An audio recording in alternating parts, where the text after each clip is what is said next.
Hello, friends. I hope you're out wandering through nature, exploring the natural world around you. Do you enjoy writing about your wanderings? Nature journaling is an awesome, fun way to remember all the adventures you have taken and how you felt during those journeys. If you're looking for some beautiful journals to keep track of all your wanderings, I have several available on Amazon, including some guided journals for children. Start your journey in journaling by clicking on the link in the show notes. Keep exploring the nature around you and keep journaling all your wanderings.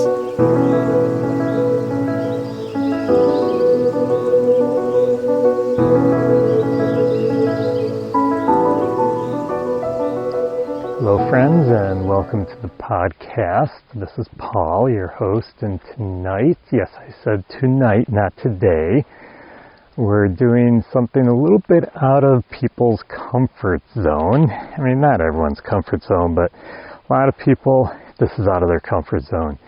We're exploring nature at night. It's a beautiful night in my backyard, the wilds of my own backyard, just walking along the trail, and it is pretty warm out tonight. It's in the 60s, upper 60s. There's just a crescent of a moon just a little bit above the horizon. So it's just a gorgeous night, nice and clear. The stars are already out. And I did spend a little time before I even started the podcast, as it was starting to get dark. I was setting up a sheet. I put a sheet over my clothesline, a white sheet, plain white sheet, and right now I have a bright white light, very bright, shining on that sheet, and I also have a fluorescent black light shining on another section of the sheet, and I'm going to be attracting bugs with that, and we'll come back to that later. I don't know if we'll have time this episode, so this is probably, I'll give you a heads up now, it's probably going to be a two-parter because there's so much to explore at nighttime. And when I'm doing nighttime hiking, I like to start out in the evening before it gets pitch black. I mean, right now the horizon is just kind of reddish in color from the sunset. Like I said, the moon's out, so there is still some what we call sky glow out there. Now, do want to go over safety precautions real quick. If you are out hiking at night, bring a flashlight. Make sure you have proper footwear, good solid footwear. Don't be wearing sandals. You don't want to stub your toe on something that you can't see. So make sure you have some good sneakers or hiking boots or, something closed toe. Make sure you take your time, walk slowly. You don't want to walk too fast because, once again, if you're walking too fast, you're not going to see everything. Make sure that you know the area. Don't go somewhere that you don't know when it's dark. I know all the trails on my property, so I'm good. I have 3 flashlights with me. I recommend you bring at least two regular flashlights, but I have 3 different types of flashlights. Right now I'm using my red flashlight. I have a flashlight, I actually have several of them. I have a flashlight that's red in color, so it's showing a red light. That way you're not disturbing your eyes and you're not disturbing any wildlife's eyes either. It's also not attracting a lot of bugs to you.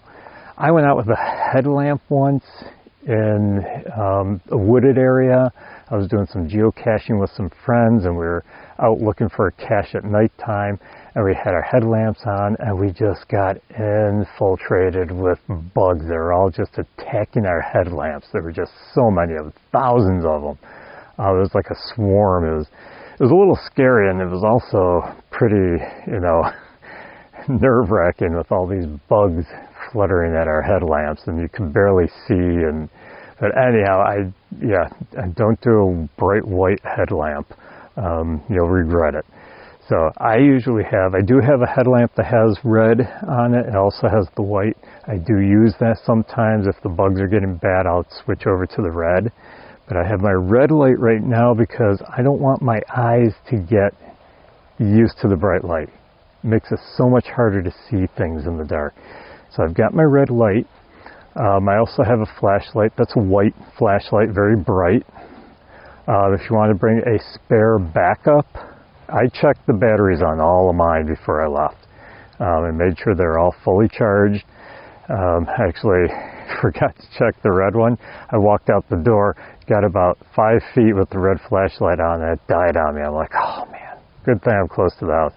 Quickly changed out batteries. I got one that I knew was fully charged. I just charged it up, and now I'm fine. So make sure your batteries are charged, but you might want to bring, if you're going to be out for a little while, bring an extra flashlight just in case the battery dies on your flashlight.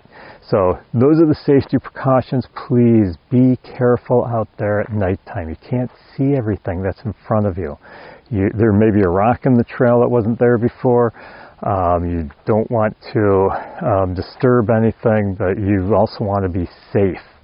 Okay, so make sure you're doing this safely. So anyhow, I am out here at nighttime.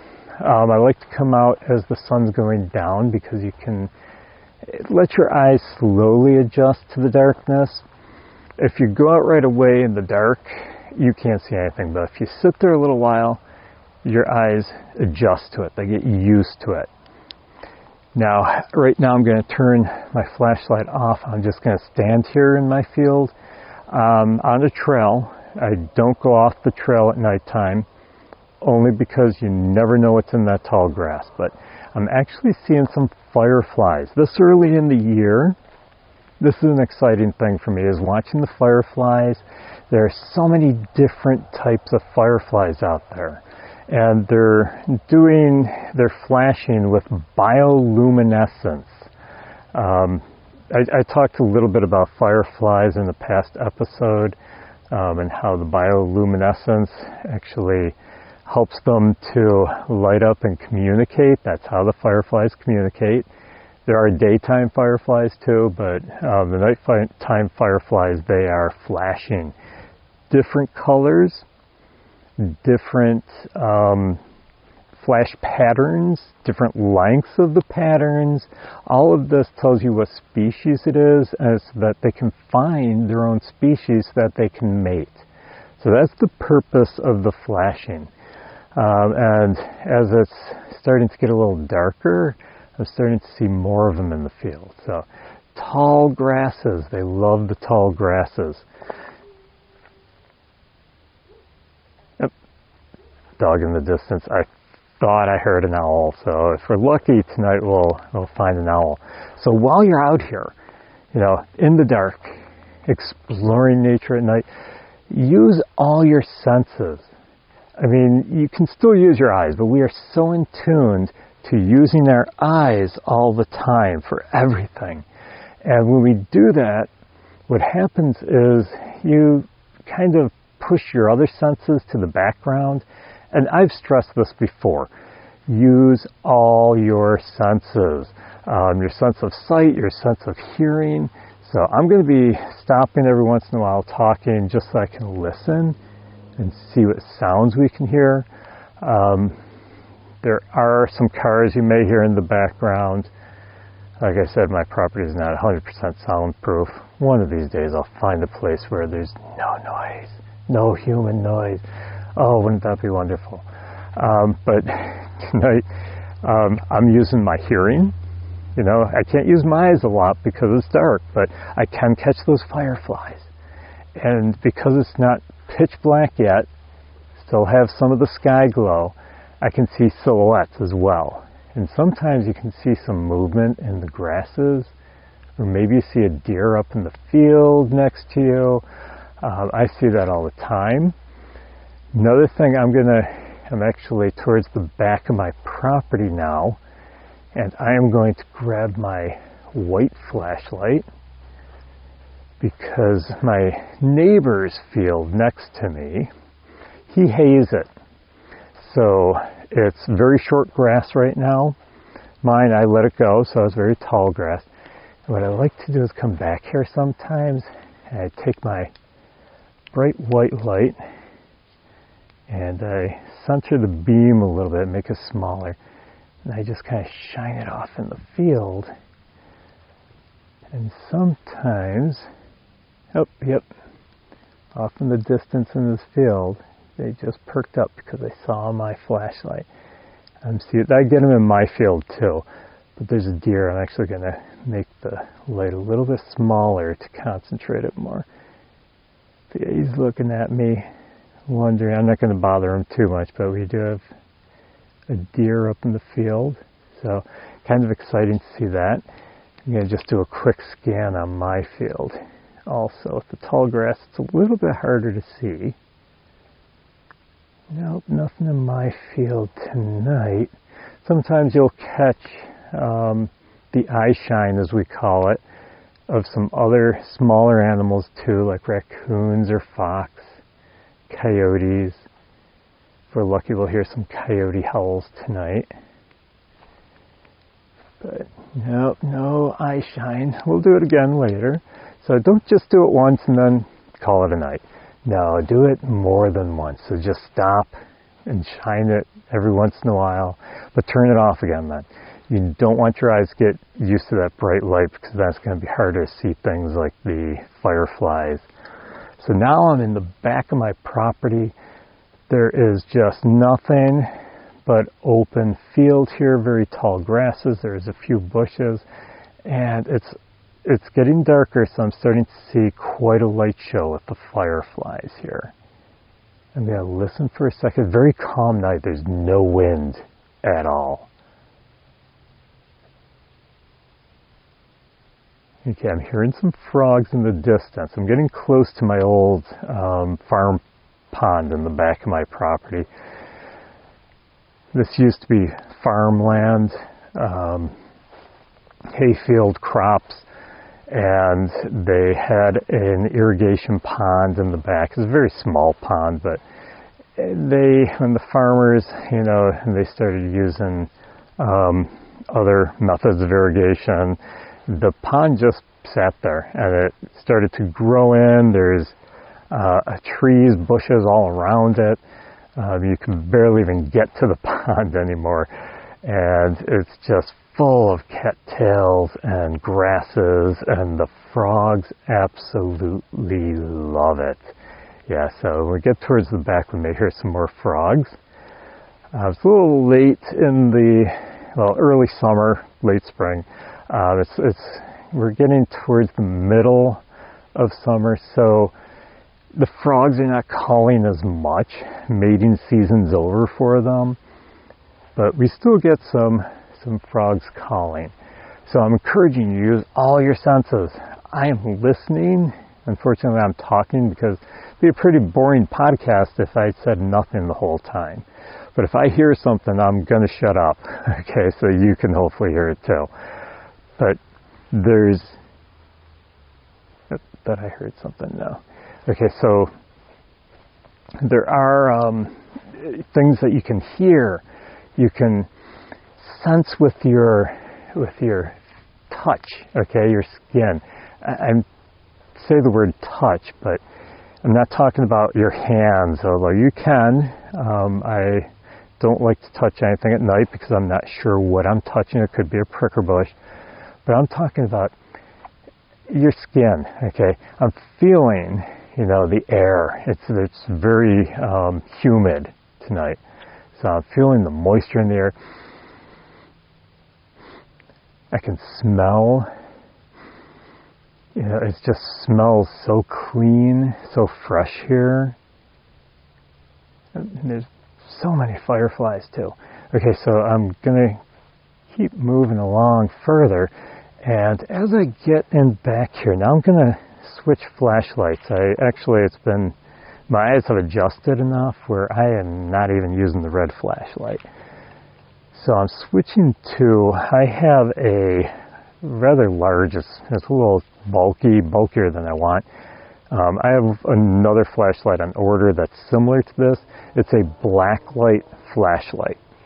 Okay, so I have my blacklight flashlight. I'm going to turn it on now. And I'm going to shine it in the bushes and look around. What I'm doing with this, and it's what we call a 395 blacklight.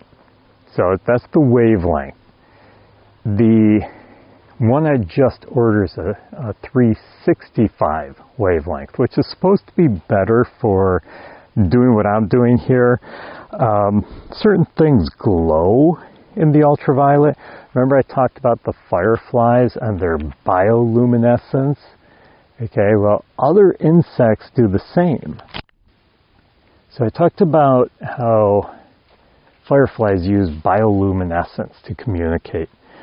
Well, bioluminesce is actually a term that's used to talk about this glowing. But not all animals do their own glowing, okay? Some caterpillars, many caterpillars I should say, a lot of arthropods, which have an exoskeleton, such as scorpions, okay? I don't have scorpions in my area, but if you live down south, you have scorpions. They are creatures, arthropods, that will actually glow when you shine a black light on them. So they absorb the UV light, and then they re-emit it as visible light at different wavelengths. It's called fluorescence. Okay, we call it fluorescence, and it causes a kind of a bluish-green glow. So that's why I have my flashlight, my UV flashlight out, and I'm shining it in the bushes because there's a lot of insects that do it. And I've actually seen some plants that will do the same thing. They kind of absorb the UV light. And when they absorb the UV light, then they start to emit it back at you, making it look like they glow. It's kind of like back in the 60s, if you grew up in the 60s or even the 70s, and the blacklight posters. I used to have blacklight posters in my bedroom, and I would have a black light in there, just the single bulb blacklight. And it would make the poster glow in certain areas, bright colors, and they made this blacklight paint. So it was really neat, but you know, here, this is nature doing it. No paint included, no paint needed. It's just nature doing its thing. So that's what I'm looking for, and shine, if you have one, I really highly recommend you getting one. My blacklight flashlight didn't cost a lot. It was fairly inexpensive, and the new one that I ordered, a little bit more expensive, but still reasonably priced if you enjoy doing this sort of thing. And I can't wait till that comes because I want to, you know, see how well that sees the different animals in their bioluminescence, and their fluorescence, I should say. So that's another thing that I'm doing. I encourage you to do it. Get one of these flashlights and come out and see what you can find. I'm actually seeing something glowing in the tall grass here. Yep, it's a caterpillar. Real close to my farm pond. I'm hearing some noises back here. If you get freaked out by noises like this in the dark, bring a friend along or don't do this. You got to do this. Nature at night is so cool. It's a new way of seeing things. So I am shining it in the bushes. I saw that caterpillar. I'm hearing a cicada. Yep. Hopefully you can hear that. Hopefully it's picking it up. I'm going to be quiet for a second here.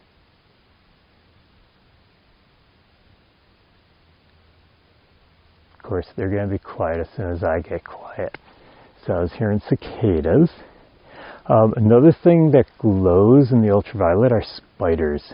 Yeah, spiders are pretty cool when you shine the UV light on them. Not all spiders, but I've seen so many different spiders who glow under the UV light Like I said, there are some plants. I haven't seen any of the plants right now. Usually later in the summer, I start seeing the plants that are the type that will fluoresce at me with the UV light. Yeah, just shine it in. Okay, we're going to walk along a little bit further here, and now I'm going to switch my lights. So not a lot of critters out, and once again, I'm taking my time. I am not walking fast because I want to make sure that I don't trip on anything. I know my trails, but you never know what's along the trail that wasn't there earlier. I'm actually going to switch flashlights here. Yep, wrong flashlight. The only problem with having 3 flashlights with you, sometimes you gotta make sure you grab the right flashlight. Okay, now another thing that I like to do, I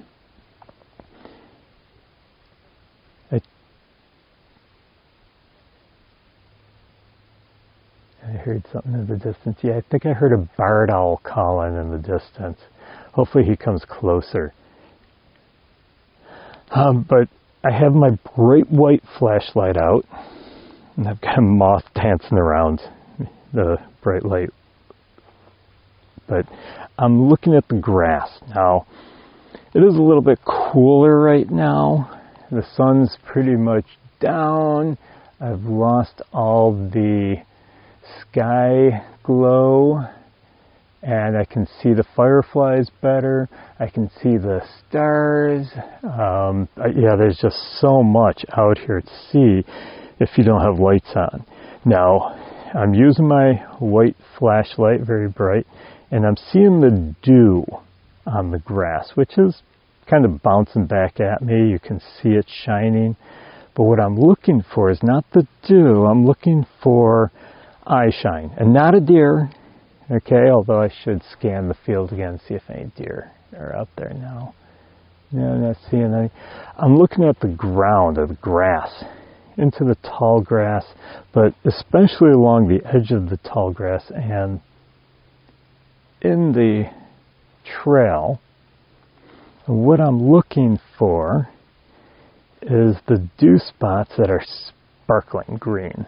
Okay, sparkling green dew spots. It's actually spider eyes.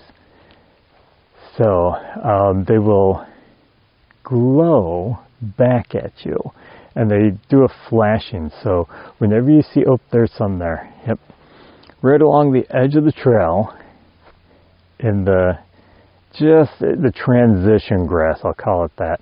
So from where I mowed it short into the tall grass, there's a section where it's semi-short, and that's where I usually find them.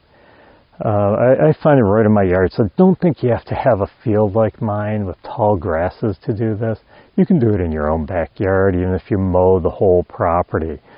So I usually see spider shine right in the mowed section of my property, just in front of my house. So, but here I'm seeing it in the taller grass area, and it's like little green eyes, or little green dots, you know, real close together, and they're just kind of flickering at me. That's spider shine, okay, spider eye shine. So look for the spider eyes. They're pretty cool. And, oh, there's some more, yep. So I'm seeing some more just flickering back at me. But you also have to realize there's dew out here. You know, maybe you don't have any dew, which is awesome. But I've got some dew on my trail, so you got to make sure it's not dew that you're seeing. These are spider eyes because I could tell they were flickering and they're green in color. Okay, now I'm going to switch back to my black light flashlight.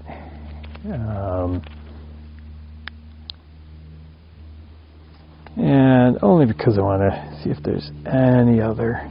I mean, that spider back there may have shown in this, but not always. Depends on the species of spider. Now you can also see I've got some Queen Anne's lace coming up in my field. And that, it's just like when you wear white. If I look down at my sneakers right now with the black light, my sneaker laces are glowing bright. Yeah, my sneakers are dull colored, but my sneaker laces are glowing bright white. Well, they look blue, but yeah, so anything really bright white. So the Queen Anne's lace actually is glowing pretty bright. I'm going to quiet down a little bit and listen. Now, the later you stay up, you usually hear more. So it's usually like an hour after sunset, hour after the darkness sets in. That's when I usually start hearing like the coyotes and the fox and the raccoons, all these nocturnal creatures. Most animals, wild animals, are nocturnal. Of course, that depends on where you live too. Some places you'll have more animals active during the day, but where I live, most wild animals are nocturnal. I'm hearing the green frogs in the distance. I've got lots of fireflies flying over as well. And I think I saw some movement in the field, so I'm going to switch flashlights again. Get my bright white flashlight out. Scan the field. Oh, thought it was a deer that didn't hear it rustling through the grass, but I thought I saw some movement. And once again, I don't want to ruin my night vision here, so I'm not going to keep it on too long. Oh, you can see the purples in the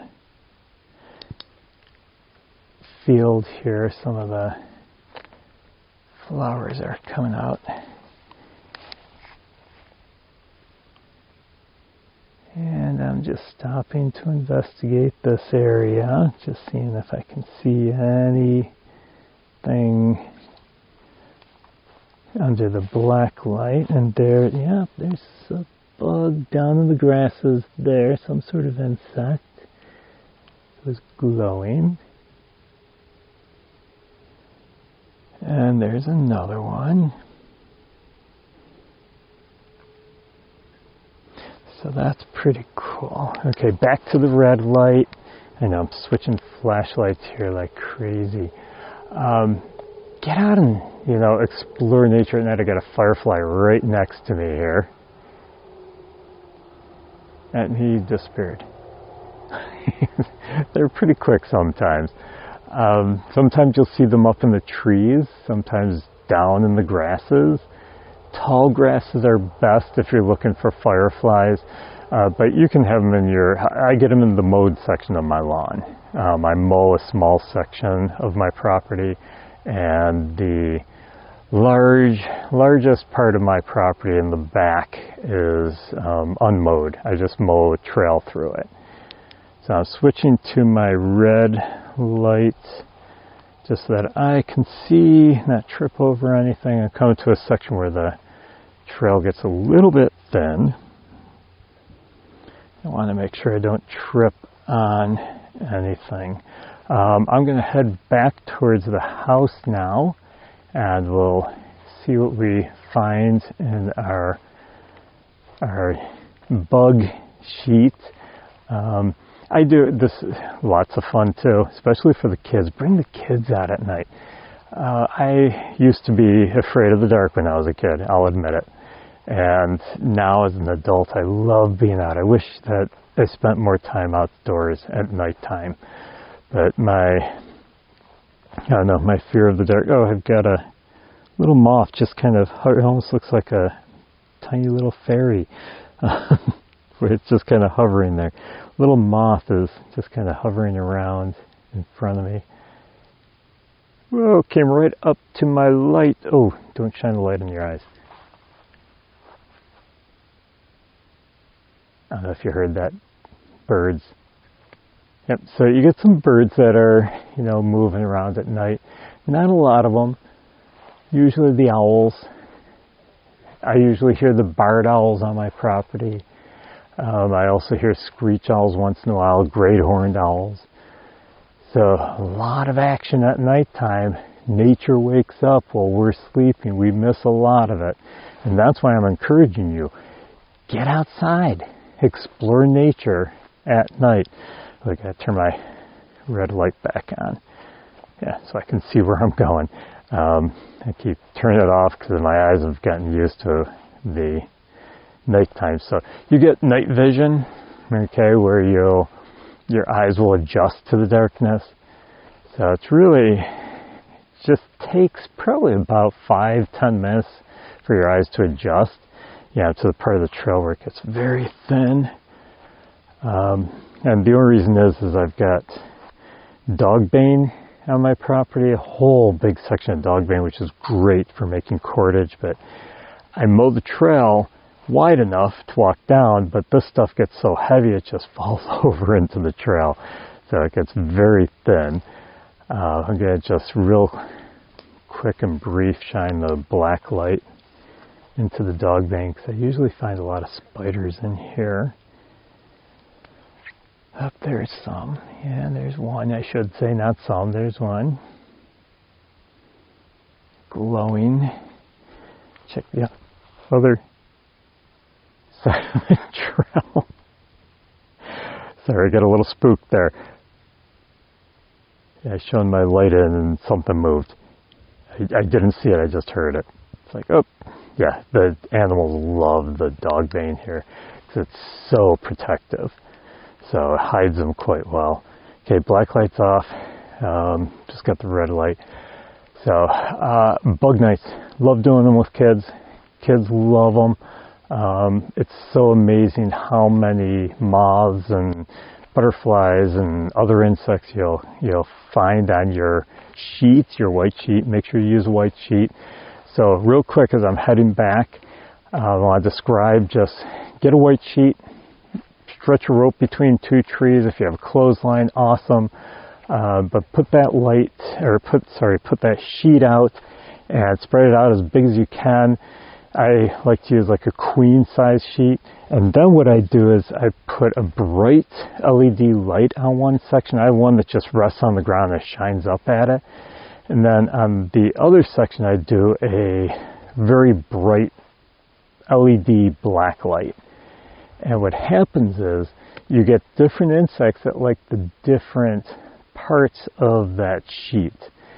So they're going to be attracted to that. And I usually set it up at dusk, and then I just turn the lights on and just wait.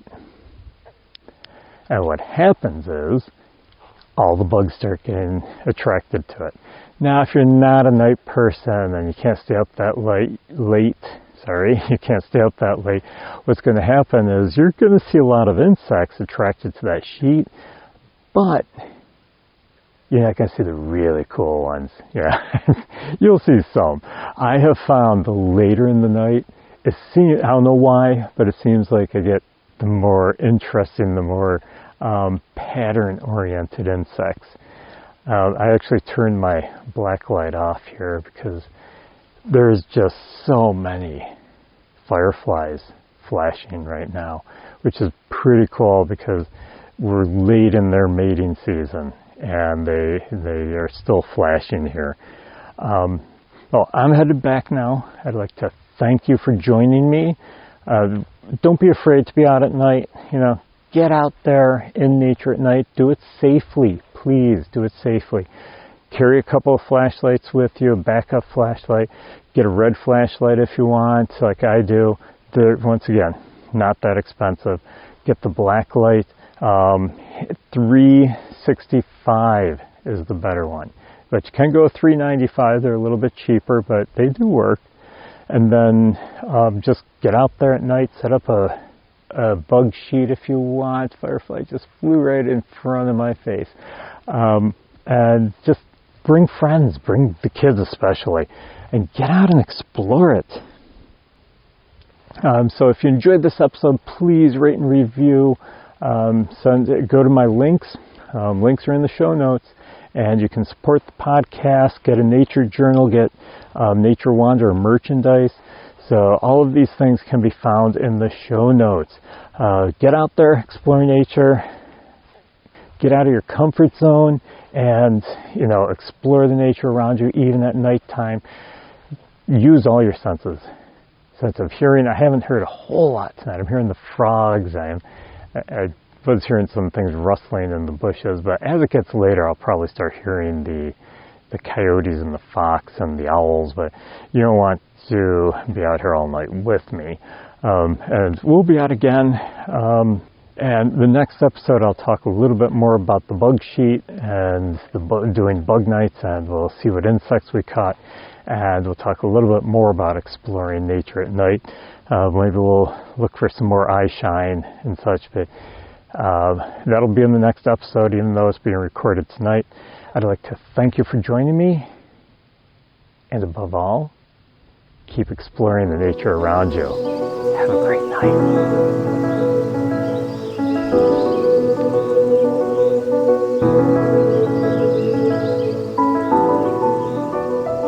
Did you know that plastic is made with oil, a fossil fuel that pollutes the environment? And did you know that only about 15% of all plastic is recycled into new products? Wouldn't it be awesome if we could live our lives without plastic so that we could stop harming the planet? Well, there's a company that wants to help you do just that. Life Without Plastic sells products that will reduce or eliminate your dependence on plastic. They have a large selection from toothbrushes to food storage containers to drinking straws, all plastic free. And it's reasonably priced. So what are you waiting for? Check out all these great plastic-free products and help save the planet.